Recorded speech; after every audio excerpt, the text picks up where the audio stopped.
What is up, guys? So today we're going to talk about living and growing up in Doncaster, how it's changed over the years, because whether you like it or not, one thing cannot be denied is that Bret has put Doncaster on the map, whether that's a good thing or a bad thing. And the amount of people that have seen Doncaster now, the amount of people that have been talking about him, making videos about him, everybody's coming out the woodworks, there's KSI, Logan Paul. But no, seriously, there's a lot of people been talking about Bret. Everybody's calling him out. Everybody's jumping on the bandwagon, getting tens of thousands of views and subscribers, and they all want a piece of Bret. And to me, it's just mental, because the way I see it is, right, Bret had two options. Right, he could have fought Danny Christie, like he said. He's been calling him out, saying, "Come to Donny, we'll do this, we'll do that. You will get touched," or whatever. And so Danny came to Doncaster. So he could either fight Danny, right, for £20,000 in a gloved fight for like 5 minutes, win the respect of the people, get a load of new supporters, prove all the doubters wrong, open up new doors and opportunities, or option two, fight the whole of Doncaster for nothing. It's like, and that's what he's chose. It's just mental. And now he's got everybody, loads of people are after him. His fair play man, Andy Anthony, is it? Joe Lister, the fucking big name bare knuckle guy. People are driving around searching for him, and for what? It's so unnecessary, isn't it? And listen, people are in my comments, because I don't talk shit about Bret and jump on the bandwagon. People are saying, "Oh, you never talk bad about Bret, you're scared of him." Well, first of all, you're damn right I'm scared of him. Do you think I want my house smashing up? Do you think I want my house burning down? Just for what? Just for talking shit about someone online? I met Bret in prison and he was fucking sound with me. And what you might not know is, when I first started on YouTube, I only had probably like 1,500 subscribers or something, and Bret reached out to me and says, "Oh, come on, we'll do a podcast, boost your channel, put your name out there." And essentially he just threw me a bone and says, "Yeah, let's do a podcast." He didn't have to do that. He was massive, he was flying on YouTube.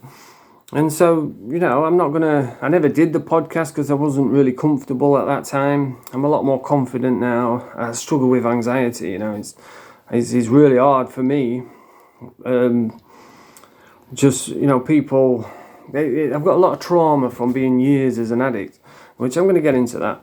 But he reached out to me, says, "Let's do a podcast."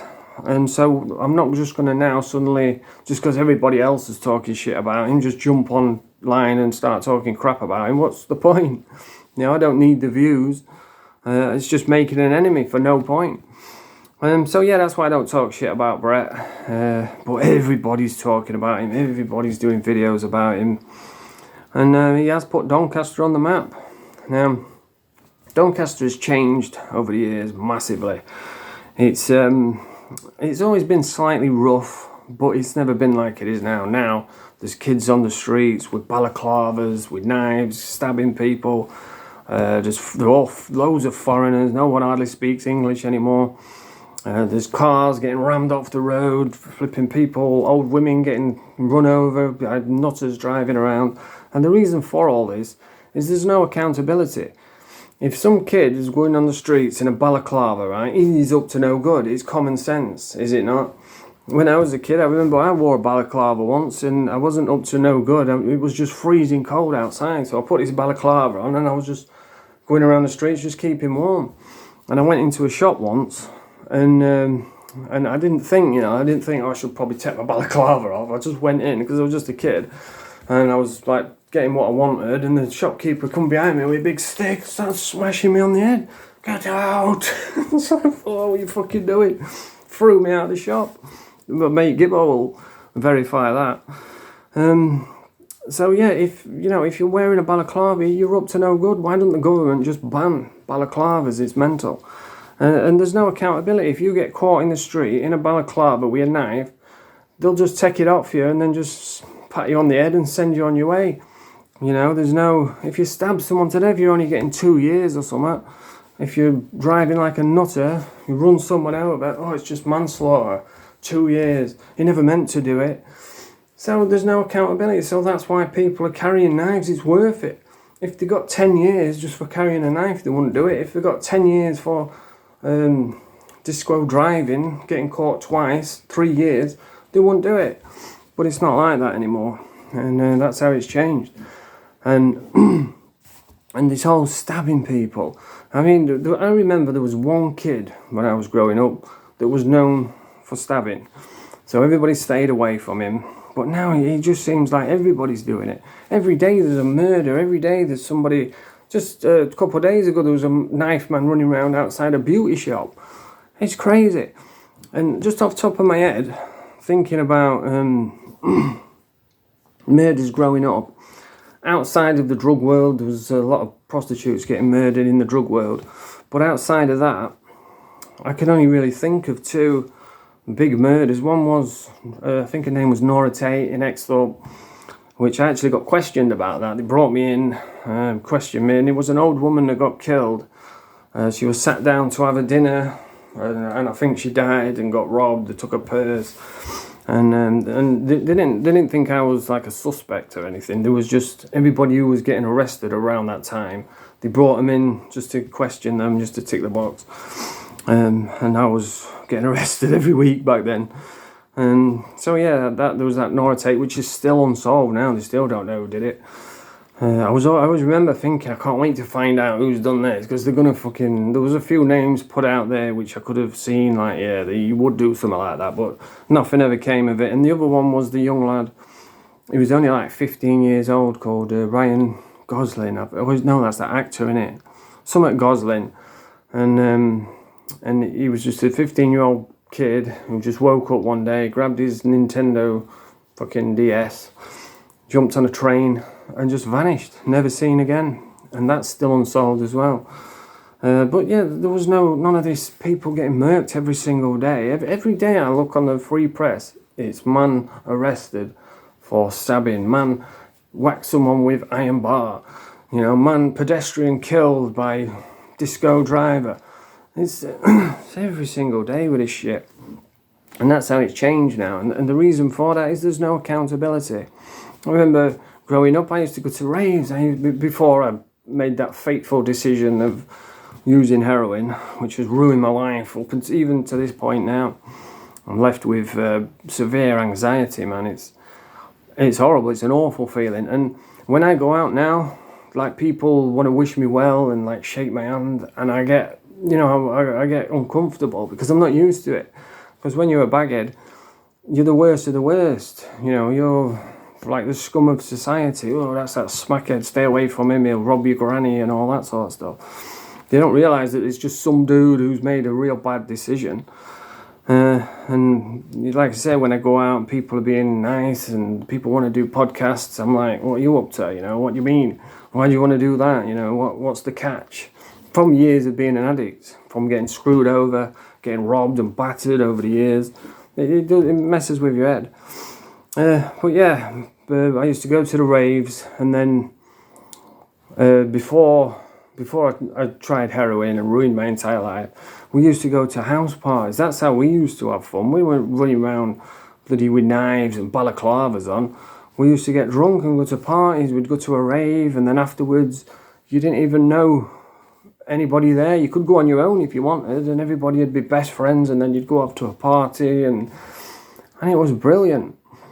And just through the week, we used to go to parties as well. We would get drunk, do hot knives. And I remember one party, this is hilarious. It was in Doncaster, and we went to this lass's house party, and we walked in, and there was just, can you remember those little bottles of Diamond White? And there was cans of Special Brew on all this table, and little bottles of Diamond White all on this table. So what we were doing, we was mixing them, making snake bites, pints of snake bites, which is probably one of the strongest drinks I've ever had.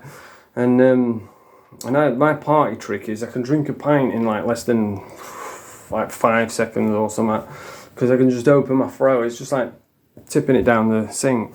So we're all just caning these snake bites, and then somebody brought out some draw, which is marijuana, and started doing hot knives. And if you don't know what a hot knife is, you put 2 metal knives on the oven to burn, to heat up the knives, and then you get little chunks of marijuana, and then you pick a chunk of marijuana up, stick it between the 2 hot knives, and loads of smoke comes out, and then you suck it up through a bottle.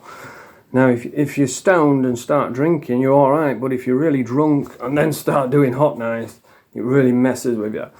And so anyway, we're all absolutely hammered, and was looking around like, where's fucking so-and-so gone? I'm not going to mention no names, but one of the crew was gone. I was like, where is he? So we've gone upstairs, and he's crashed. He's gone into the woman whose party it was. He's gone into her bedroom, and he must have collapsed on the bed. He was fucked from the hot knives and all the snake bites, and he was just laid there like. Argh. So what I've done is we've gone into the lass's drawer, got a pair of her knickers out, got up to him on the bed, put the knickers in his hand and like put it up to his nose as though he'd been sniffing them, and then we went downstairs and we says, yeah, went up to the woman whose bedroom it was, whose house party it was. We says, hey, he's up there sniffing your knickers, and she was like, what are you on about? Is he fuck? I said, he's up there now sniffing your knickers. So they've gone up and he's laid there like. And all the women have just jumped on him and started fucking pile driving him, threw him out by the scruff of the neck. And then we went out about 2 hours later and he was laid on the floor outside. It was fucking hilarious. But those are the memories from Doncaster, you know. I used to drop acid and fly around the streets at like 2 o'clock in the morning on my BMX with my headphones on, listening to Easy Groove. Just fucking bouncing. We used to go and drop acid and lay in the parks looking at the stars and the moon, and everybody was buzzing. And you know, you probably couldn't do that now. I went through Donny in the early hours when I booked a hotel room about 6 months ago, and I had a couple of beers, and I was walking through and it was just gangs of foreigners at like 2 o'clock in the morning just congregating. I'm like, what the fuck is that?